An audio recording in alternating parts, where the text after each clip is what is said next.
So economists don't exactly have a great explanation for strikes, and it took a long time for them to develop a decent model for striking activity.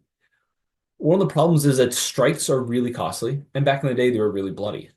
Both sides, both the union and the firm, stand to lose quite a bit from a strike first being called and then lasting for a long time. A lot more compared to if they reach an agreement that lies on the efficient contract line that we saw in the last lecture. So a strike that forces a shutdown reduces a firm's overall output and thus has a serious effect on their profits and on meeting commitments and contracts with buyers that they have that they already have set up that they should have been able to fulfill. That can have serious knock-on effects for their business later, in addition to just the simple profit that they're losing or the revenue that they're losing. But ends up creating a smaller pie to bargain over, reducing the pie that they would have been able to split up had they agreed to something before the strike was called. One idea of why the strikes occur is that parties have wrong information or wrong beliefs about how likely they are to be successful and how good of a position the firm and the union are in. So based on their view of the situation, they think that they can gain by driving a hard bargain for the other party. Maybe they think that they're in a strong position. Maybe they think that the other side is going to fold easily. They don't have the stomach to deal with all the issues of the strike. Maybe they misunderestimate the other side's solidarity. The Hicks paradox is the name that we have for when both sides have reasonably good information that neither should be willing to strike. Yet, we do see that strikes occur. So this graph shows the profit that the unions and firms negotiate over. Remember the efficient contract line with the possible profits that could be split up, going with the vertical line in figure 10.7. This is basically that profit from the vertical line being split up by the two groups.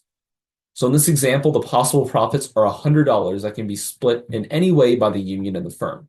So up here, the union keeps $100, the entire profits for themselves, and the firm receives zero. The other extreme down here, the firm retains 100% of their profits, and the union gets zero of it. This point, our star right here is where they split 50-50. Up here, the union does better. First, the best, where the firm gets nothing.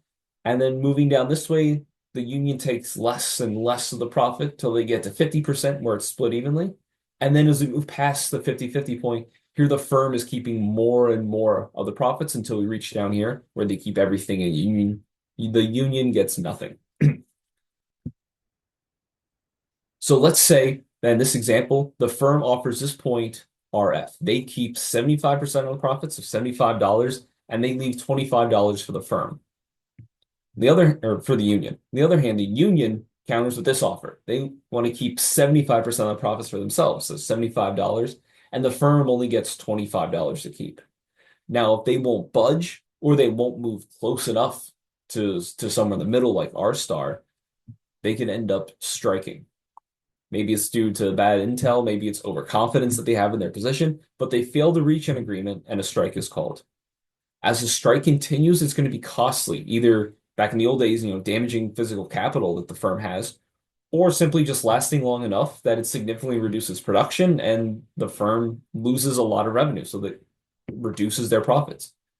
So after a while, the firm and the union can't split up this line that's $100 worth of profit. At this point, the profit has fallen over time. So let's say, for this example, they agree on point S after a while. That's the firm gets $40 and the union gets $40.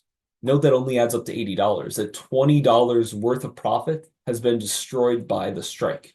So in this case, each side is able to earn something, but not as much as they would have had they avoided the strike. There would have been a larger profit for them to split somehow.